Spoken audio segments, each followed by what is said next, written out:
let's solve some problems about the theorem that says angle at the center of a circle is twice the angle at the circumference. Okay, we have 3 problems.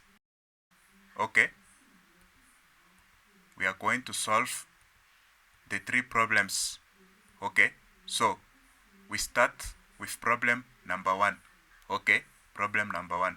So you have to see that the angle at the center is always bigger than the angle at the circumference when both angles are subtended by the same arc.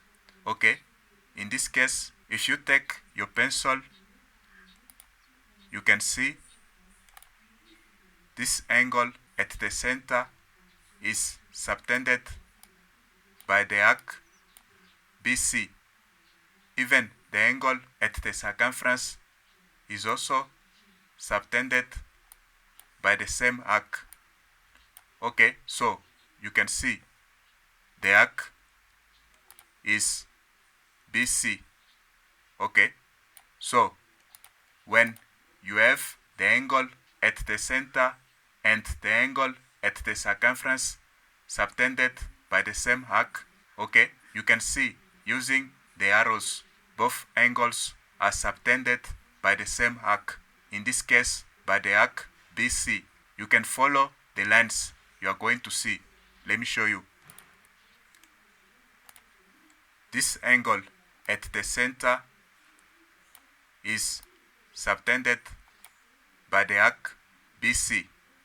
Even the angle at the circumference is also subtended by the arc BC. You can see. So the angle at the center and the angle at the circumference, they are both subtended by the same arc, in this case the arc BC. Okay, so now this theorem can hold. Okay, so to find the angle at the circumference, you are going to divide the angle at the center by 2. So the angle BAC is equal to, you divide 60 by 2, you are going to have 30 degrees. The reason will be the angle at the center is twice the angle at the circumference. Now, problem number 2. Okay, determine the angles BOC. Okay, BOC, this angle, and the angle CAD. Okay, CAD, this angle. Let's find BOC first. Okay, so you have to see that the angle BOC is subtended by this arc. Okay, this arc, the arc BC, this arc.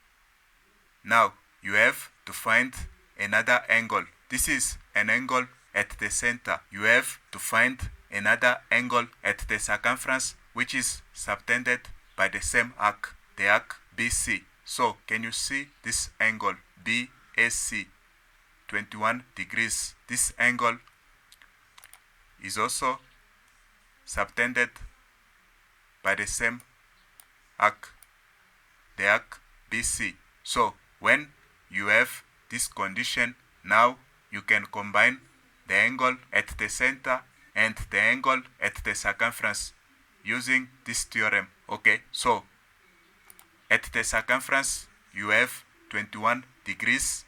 Now you have to find the angle at the center. Okay, you are going to multiply 21 by 2.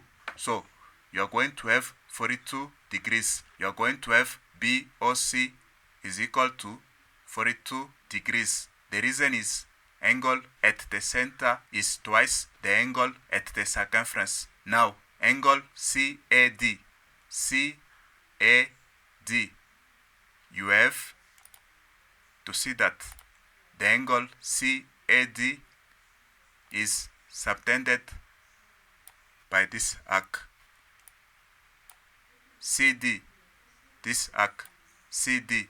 Now, which other angle at the center is also subtended by the same arc, so that you can combine the two angles using this theorem. Okay, you can see the angle 58 degrees is also subtended by the same arc.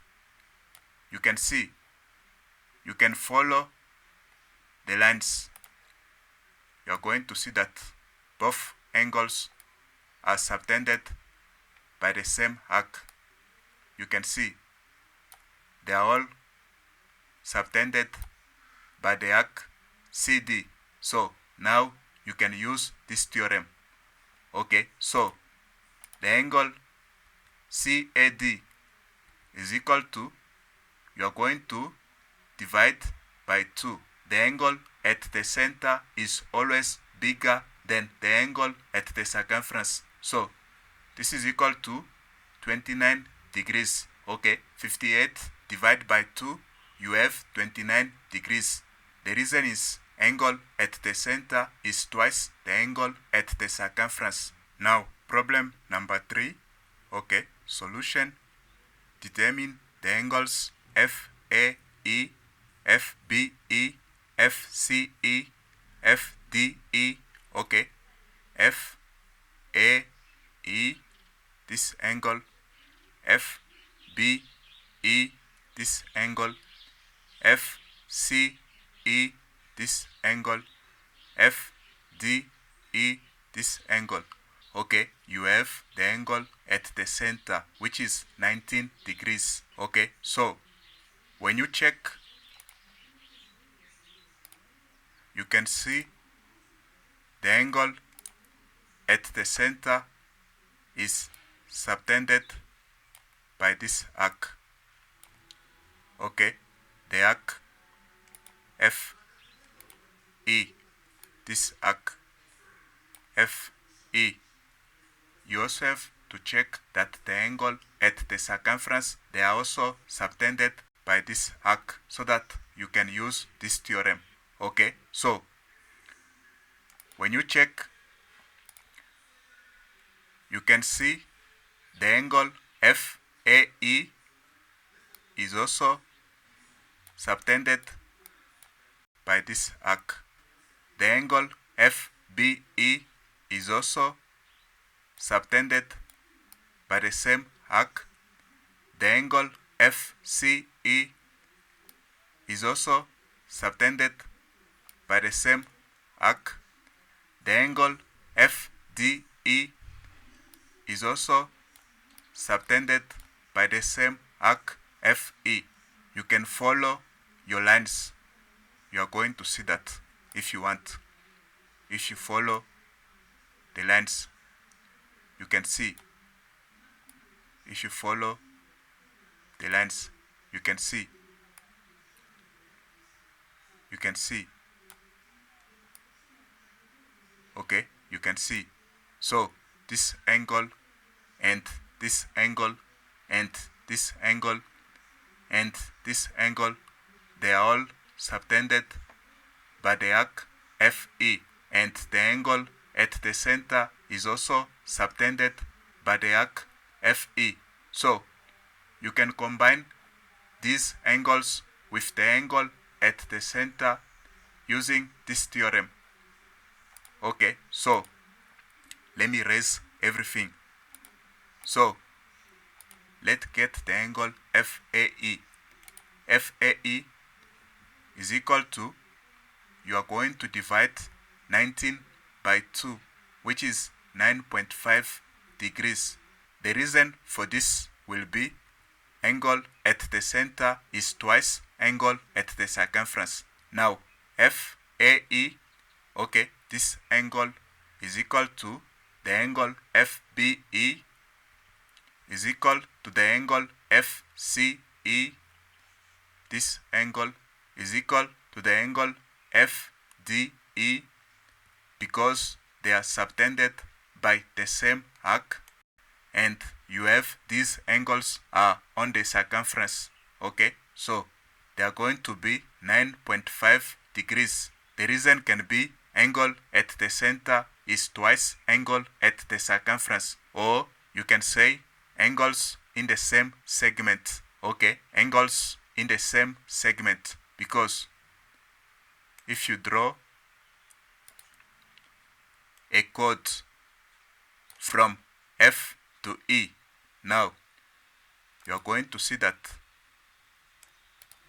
this is one segment. Okay, this is one segment. All this is one segment, and this is another segment. Okay, this is another segment, and you have another segment on this side.